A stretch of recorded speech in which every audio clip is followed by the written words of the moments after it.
아멘. 할렐루야.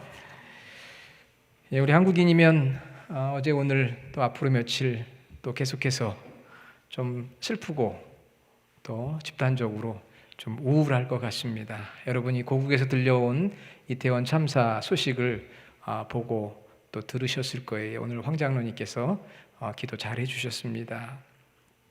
모든 생각, 판단은 유보하고 우리 그리스도인들이 그 유가족들의 안타까움, 슬픔, 전 마음으로 공감하면서 그들의 아픔을 위해서 하나님의 위로와 소망이 있기를 또 기도하고, 또 부상자들이 속히 치유되고 모든 수습이 잘 되길 기도해야 되겠습니다. 우리 미국에서 자라나는 우리 2세들도 한국을 방문하면 그 한국의 명소, 홍대 앞, 또 이태원 이런 데를 들릅니다. 한국의 명소라고 소문이 났기 때문에 어떤 데인가 가서 보기도 하고, 또 이태원 같은 경우는 좀 인터내셔널 지역이잖아요. 그래서 이렇게 돌아보기도 하거든요. 그런 가운데 어제 그런 일이 이제 벌어졌는데 저 안타까운 마음이 크고, 계속되는 여러분 너무 소식에 집중하다 보면 여러분 마음이 우울해지고 잠도 안 오고 그래요. 그러니까 너무 거기에 또 소식에 너무 민감하게 반응하지 말고요, 좀 시간을 두면서 그렇게 좀 들으시고 보시기를 바랍니다. 오늘 사무엘상 마지막 날이에요. 마지막 시간. 여러분, 우리 한국 속담에 원수는 물의 색이고 은혜는 어디의 색이라? 돌의 색이라는 속담이 있습니다. 잘 아시네요. 원수는 물의 색이고 은혜는 돌의 색이라.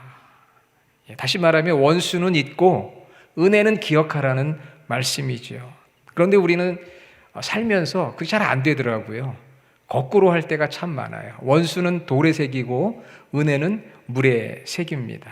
그래서 받은 은혜는 쉽게 잊어버리고요, 또 잊어야 할 것들은 돌의 색이고 두고 기억을 합니다. 여러분, 대화할 때 어느 성도에게서 받은 은혜, 도움 이런 거 이야기합니까? 아니면 누군가 나에게 섭섭하게 하고 마음 아프게 한 이야기 하십니까? 여러분 어떠세요? 만나서 이야기하다 보면 누가 나한테 잘못한 것만 이야기하게 되지 않습니까? 잘해준 것도 많은데 잘못한 것만 이야기할 때가 있어요.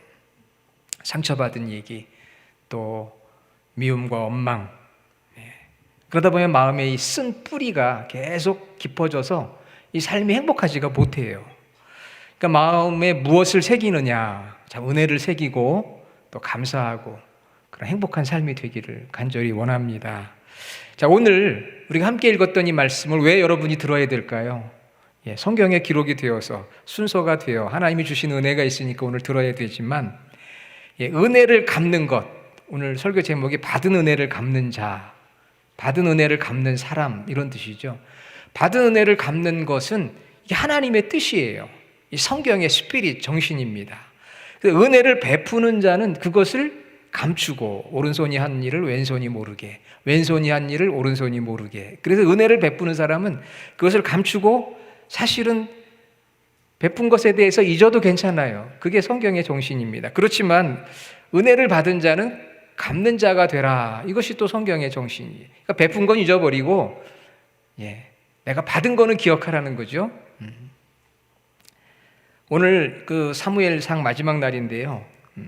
지난주 우리 사울과 요나단의 죽음에 대한 말씀 드렸잖아요. 그 앞절 6절에 보면 사울과 그의 세 아들 모든 사람이 다 그날에 함께 죽었더라. The end. 그러면 딱 좋잖아요. 그런데 to be continued가 된 거예요. 왜 그랬을까요? 성경은 7절에 다 죽었다, 그리고 그냥 끝내버리면 되는데 마지막 7절로 13절에 한 본문을 우리에게 하나님께서 소개하고 있는 거죠.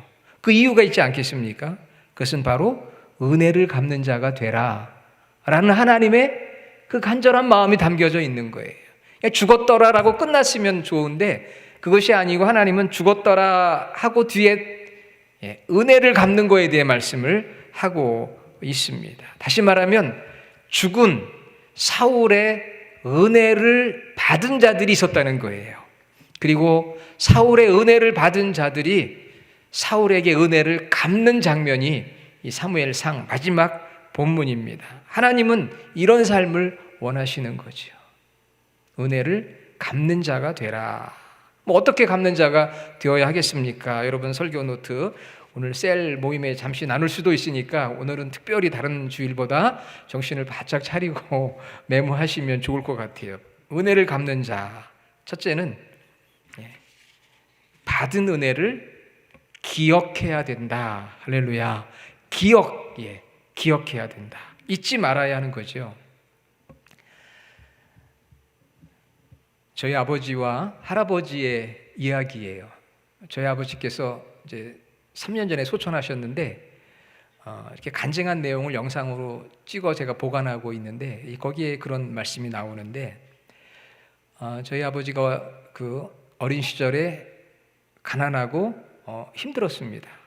그래서 어느 날 저희 할아버지에게 따졌대요. 아버지, 저에게 해준 게 뭡니까? 이렇게 따졌대요. 나에게 해준 게 뭡니까, 아버지? 그랬더니 저희 할아버지께서 저희 아버지에게 이렇게 이야기를 했답니다. 내가 너를 저 충청도에서 인천까지 데리고 왔으면 됐지. 뭘 더 원하는 거야? 저희 부모님 고향이 충청남도 당진인데 내가 너를 저 충청도에서 이 인천으로 데리고 왔으면 됐지. 이렇게 얘기를 하시더래요. 그 이야기를 듣고 처음에는 이해가 안 됐답니다. 그런데 살면 살수록 인천에서의 그 삶, 신앙생활을 시작하고 하나님의 은혜로 여러 가지 하나님의 그 복을 생각해 보니까 그렇구나. 내가 저 충청도 당진에 있을 때 아버지께서 나를 이곳 인천으로 데리고 온 것이 정말 내 생애에는 가장 큰 은혜였구나. 이런 고백을 간증으로 하시는 이야기를 제가 들었어요. 그래서 저도 언젠가 저희 자녀들에게 그런 이야기를 한 적이 있습니다. 내가 너희들을 어디로 데리고 왔어요? 미국으로 데려왔으면 됐지. 뭘 더 원해? 여기 와서 대학 나오고 직장 취직하고 한국에 있어봐. 요즘 취직하기도 어려운데. 그렇게 정말 생각하는지 안 하는지는 모르겠지만 미국에 데려온 것만으로도 감사해라. 어떤 남편들이 그러죠. 당신 말이야 나 아니었으면 저 시골에서 살았을 텐데 이 미국까지 데려왔으니까 감사해야지. 이런 분 우리 교회에 있어요 없어요? 분명히 있을 거예요. 누구라고 말은 못하지만 그 반대일 경우도 있겠죠. 은혜를 이제 기억하는 거죠. 은혜를 기억. 그래서 저희 아버지는 그 말씀을 기억을 했다고 고백을 해요. 사울이 죽었습니다. 전쟁에서 정말 비극적으로 세 아들과 함께 죽었어요. 이스라엘 사람들은 다 도망했습니다. 오늘 말씀에 보니까 7절에 이스라엘 사람들이 도망하였고 사울의 폭정에 고통받던 사람들은 차라리 잘 되었다. 이제 사울이 죽었으니. 그런데 뜻밖에도 오늘 성경에 보니까 길르앗 야베스 사람들이 사울의 은혜를 기억을 했습니다. 왜냐하면 그들은 사울의 은혜를 입었거든요. 어떤 은혜를 입었느냐 하면은 사울이 왕이 된 다음에 많은 사람들이 사울을 인정하지 않았어요. 그 리더십에 대해서 사무엘상 10장 27절에 나오거든요. 그럴 때에 이방 나라 암몬이란 나라가 요단강 동편 쳐들어와서 길르앗 야베스를 점령하고 이스라엘을 조롱했습니다. 그때 사울이 이스라엘 군사들을 일으켜서 암몬 사람들을 물리치고 이 길르앗 야베스를 구했어요. 길르앗 야베스는 요단강 동편에 있는 작은 지역이었습니다. 그 일로 인해서 많은 사람들이 사울이 괜찮네 하고 공식적인 왕으로 인정받는 계기가 되었고요. 사울로 인해서 암몬 나라로 하여금 점령당했던 길르앗 야베스 사람들은 사울에게 은혜를 입게 된 거예요. 그래서 이 길르앗 야베스 사람들은 자신들이 전멸 위기에 있을 때 군사를 일으켜 구해 주었던 사울의 은혜를 기억하고 우리 은혜를 갚아야 되는 거 아니냐. 그래서 오늘 말씀 11절에 보면 길르앗 야베스 주민들이 블레셋 사람들이 사울에게 행한 일을 듣고 들었어요. 사울이 전쟁에서 죽었다는 이야기를 들었습니다.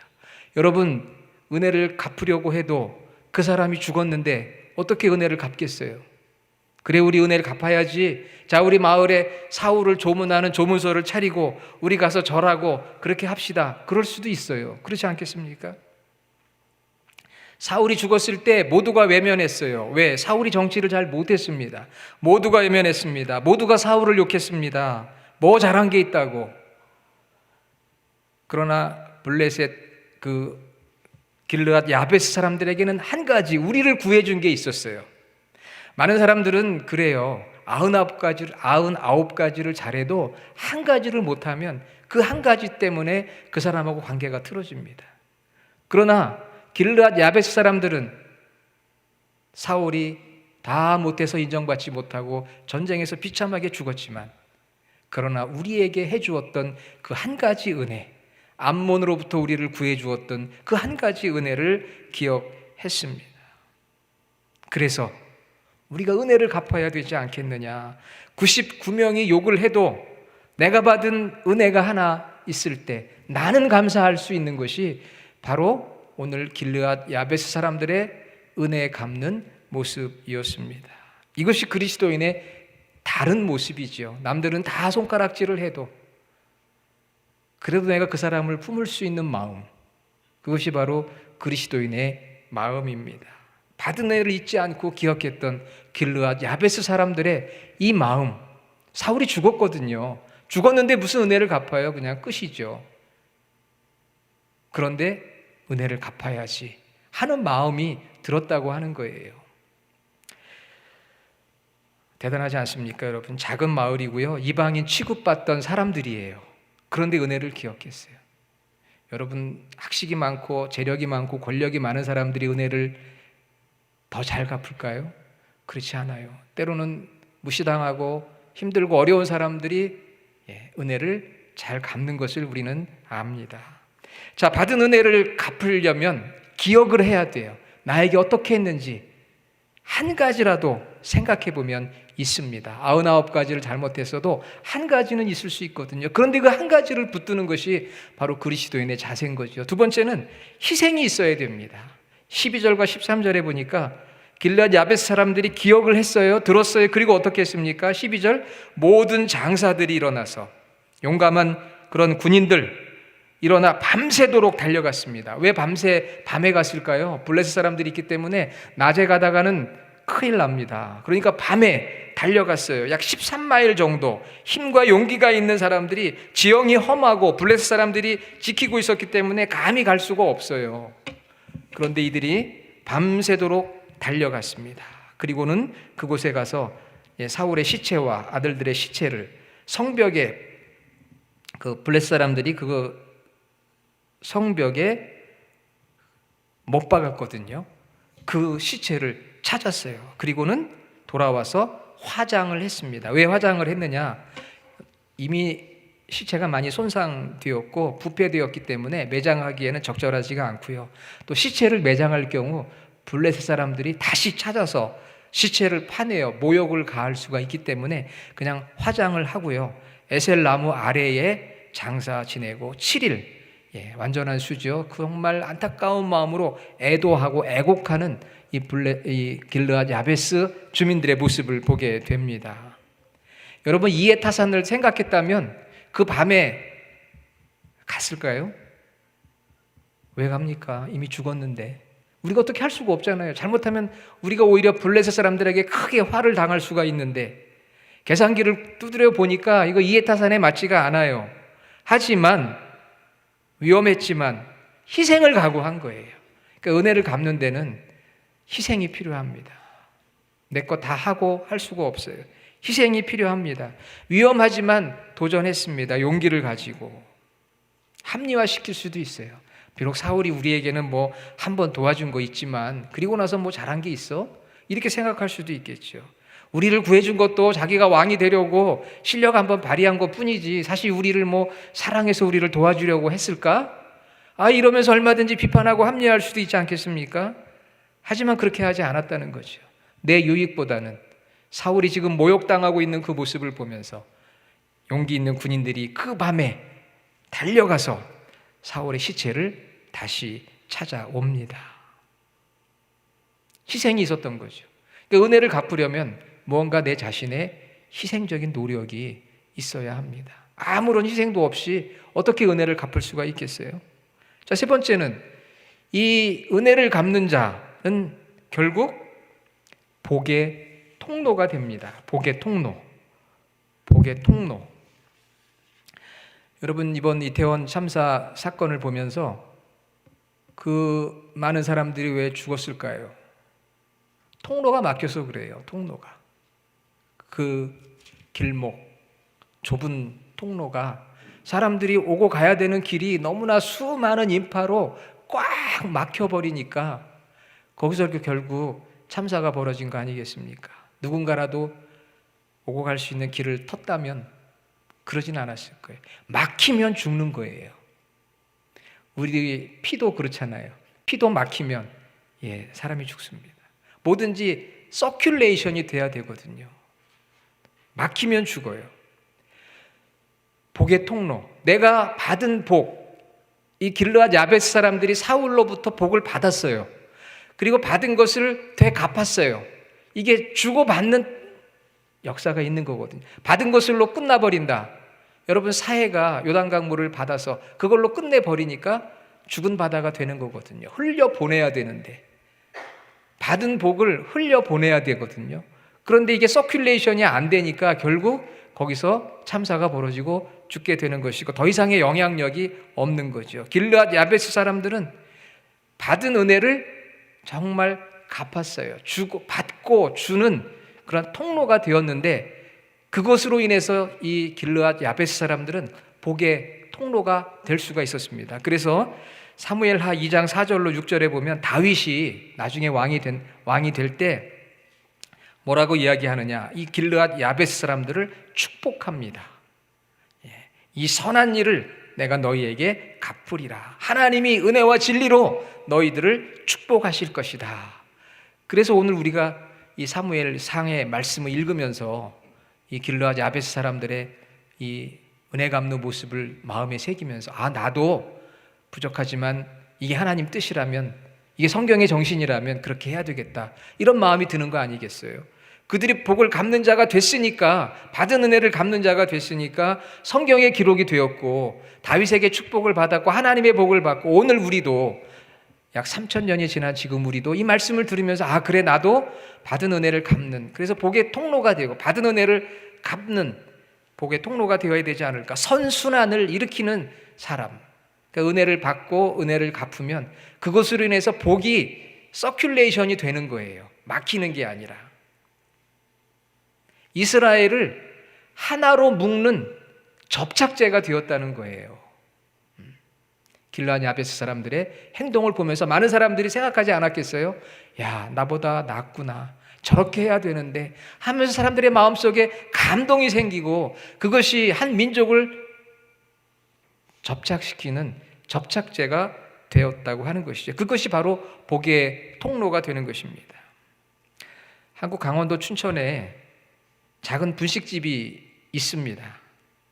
그런데 이 분식집을 운영하는 분이 남을 게 없을 정도로 퍼주는 걸로 유명해요. 손님들이 오히려 양을 좀 적게 달라고 애원할 정도로 많이 떡볶이를 줍니다. 주머니 사정이 넉넉지 않은 10대들이 그곳에 와서 배부르게 먹고 힘을 얻은 것이죠. 이 주인 할머니는 월세 10만 원을 제때 내지 못할 정도로 남는 이익이 없는데도요, 변함없이 음식을 퍼주고 더운 여름에도 땀을 뻘뻘 흘리며 가게에 나와 일을 했습니다.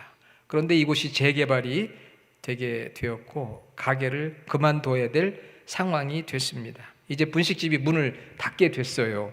그런데 그 소식을 들은 많은 사람들, 어떤 사람들일까요? 떡볶이를 많이 먹은 사람들. 이 사람들이 서로 연락하기 시작했습니다. 이제는 그들이 청년이 되고 장년이 되었어요. 돈을 모았어요. 보증금과 인테리어까지 새로 분식집을 오픈하도록 도와주었습니다. 떡볶이 은혜를 받다 보니까 돈을 모아서 이 가게를 새로 오픈하게 해준 거죠. 은혜를 베푸니까 은혜를 갚는 자들이 생긴 거예요. 복이 서큘레이션이 돼가지고 이 할머니는 복의 통로가 된 것이죠. 은혜를 베풀고 은혜를 받은 자들이 은혜를 갚고 훈훈한, 그래서 TV에까지 이야기가 방송이 되었습니다. 여러분 그 분식집 이름이 무엇인지 아십니까 혹시? 네? 예, 꽃돼지 분식입니다. 인터넷 찾아보시면 나오는데요. 꽃돼지 분식. 거기에 보니까 많은 사람들이 감사하다고 이 스티커에다가 전부 글을 써가지고 벽에다 붙여있는 사진까지, 여러분 인터넷 보시면 다 나오는데요. 예, 뭐 맛은 그렇게 뭐 대단하지는 않대요.